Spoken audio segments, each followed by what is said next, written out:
প্রিয় বন্ধুরা, YouTube channel PM learning স্টেশনে তোমাদের স্বাগত।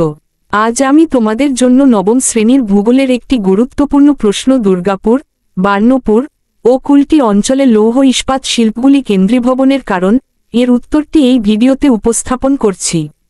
প্লিজ তোমরা ভিডিওটি লাইক, কমেন্ট, শেয়ার করো এবং চ্যানেলে নতুন ভিউয়ার হয়ে থাকলে প্লিজ একবার সাবস্ক্রাইব করে দিও। তাহলে এবার শুরু করা যাক। প্রশ্ন: দুর্গাপুর, বার্নপুর ও কুলটি অঞ্চলে লৌহ ইস্পাত শিল্পগুলি কেন্দ্রীভবনের কারণ আলোচনা করো। উত্তর: পূর্ব ভারতে বিশেষ করে দুর্গাপুর, বার্নপুর ও কুলটি অঞ্চলে লৌহ ইস্পাত শিল্পগুলির কেন্দ্রীভবনের পেছনে ভূগোল ও অর্থনীতিগত বেশ কিছু গুরুত্বপূর্ণ কারণ রয়েছে। সংক্ষেপে কারণগুলি হল: ১. কাঁচামালের সহজলভ্যতা। ঝাড়খণ্ড, ওড়িশা ও ছত্তিশগড়ে লৌহ আকরিকের বড় খনি সিংভূম, ময়ূরভঞ্জ প্রভৃতি কাছেই অবস্থিত। রানীগঞ্জ ও ঝাড়িয়া কয়লা খনি থেকে সহজে কোকিং কয়লা পাওয়া যায়।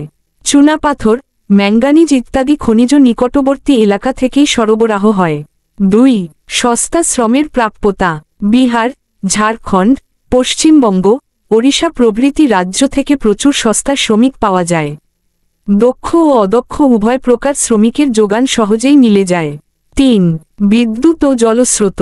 দামোদর নদী ও তার উপনদীগুলি থেকে প্রচুর জল পাওয়া যায়, যা ইস্পাত শিল্পের জন্য অপরিহার্য। দামোদর ভ্যালি কর্পোরেশন ডিভিসি থেকে পর্যাপ্ত জলবিদ্যুৎ সরবরাহ পাওয়া যায়।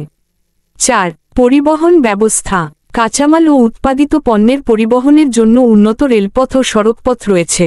হাওড়া ও কলকাতা বন্দর কাছেই হওয়ায় রপ্তানি আমদানির সুবিধা। ৫. বাজারের সহজ প্রাপ্যতা। কলকাতা ও পার্শ্ববর্তী শিল্পাঞ্চল সহ সমগ্র পূর্ব ভারতে ব্যাপক বাজার রয়েছে। দেশের বিভিন্ন প্রান্তে এবং বিদেশেও রপ্তানি সহজ। ৬.